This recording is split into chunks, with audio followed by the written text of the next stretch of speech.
The Manchester tragedy could have happened anywhere, and we're told to expect it. It's a hate crime as outrageous as the accidental bombing of a wedding party because a drone interpreter got it wrong. Or the 40,000 people who die every year in the UK because of air pollution. Or the hundreds of people drowning trying to escape a conflict that makes the risk of crossing the Mediterranean in an open boat seem a better option than staying in a conflict zone, caused at least in part by a climate-related hunger. So where's our humanity when we're called on to help? Our taxes are subsidising arms exports to Saudi Arabia to bomb the life out of Yemen.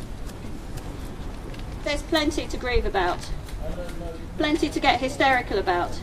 So don't let anybody tell you that we shouldn't be political.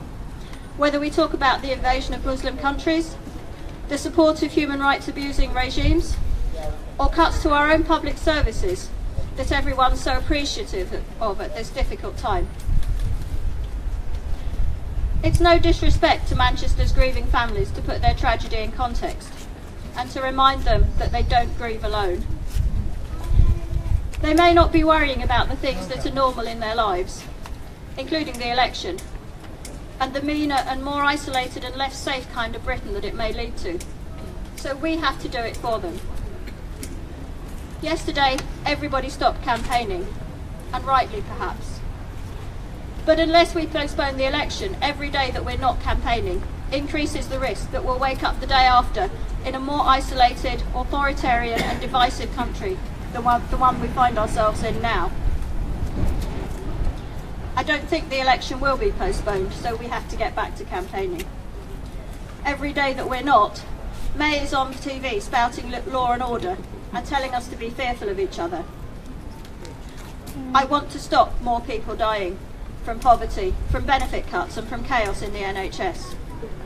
I want to reduce the risk of a nuclear holocaust because nuclear weapon states are attached to Trident and its likes, and they boycott talks, multilateral disarmament talks.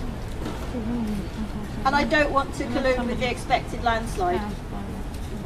So let's remember the dead by doing everything we can to create a better society. Let's reject the divide and rule policies of the current regime and nurture the common good. And remember that what unites us is so much more than what divides us.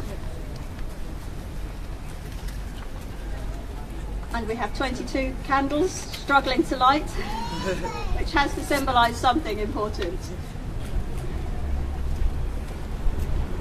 Thank you, Lynn.